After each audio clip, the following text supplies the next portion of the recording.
Let's go watch it in 2D. No, let's go watch it in 3D. But if we watch it in 3D, then is it worth the cost? What are you doing so deep in the jungle? Who are you? I want him dead. You want to stay in the jungle? I'll keep you safe. Let go of your fear now. And trust in me. The Jungle Book, rated PG. Hello. This is Adolf Vega from 3D or 2D.com, and today I'm doing a review for The Jungle Book 2016, and I'm aware that this is 2018. Somehow or another, I just kind of lost track of this review and decided, hey, I'm going to correct what's wrong and go ahead and put it up. So, as always, I'll talk about the 3D element first. Jungle Book 2016 looks wonderful on 3D. The movie looks sharp, bright, vivid, and just seems made for the format. Many of the animals within this movie use 3D to make themselves more intimidating and pop out the screen. The animals themselves are 3D models, and it just looks more realistic and gives them real presence on screen. Obviously the CGI animals and everything is CG, almost everything's CG. It just makes for a more immersive visual experience as you really feel like the jungle and the trees are actually there and popping out and giving you multiple layers of 3D. Jungle Book looks fantastic in 3D. Without a doubt, it's one of the best uses of 3D in 2016, and its final verdict is great 3D. After these messages, we'll be right back. This podcast is brought to you by 3D Wiggle. With 3D Wiggle software, you can impress your family and friends with 3D gifts and videos. To find out more information, please click on the link in the description for 20% off coupon as well. This podcast is also brought to you by Patreon. With Patreon, you can become a patron and get this podcast commercial free and get many more benefits. Please click on the description again to get more information. Now, back to the show. Now, onto the movie itself. I walked into this movie with hesitation. I left the theater with a big smile on my face, though. The movie is essentially a live-action remake of the classic 1967 Disney animated Jungle Book movie, with a few twists and turns and darker, more realistic tone. It's basically what you know it's going to be, but they do change things up enough to feel different. The story revolves around a young boy named Mowgli, who is abandoned and lives in the jungle, and the animals raise him as one of their own, and is able to communicate with them. This movie is live action with computer-generated animals, and I was worried that the, animals would look realistic or it would look weird, and it looks fine. It looks totally fine.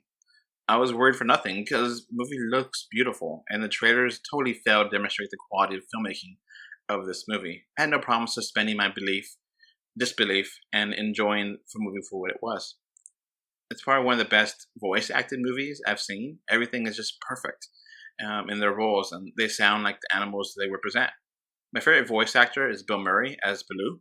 The Baloo the bear is just a great character, and Bill Murray nails it. I thought his career is really peaked at this point. I love his career, but this one just felt perfect. And of course, Mowgli is the most important character and is a new character with Neil Seitha.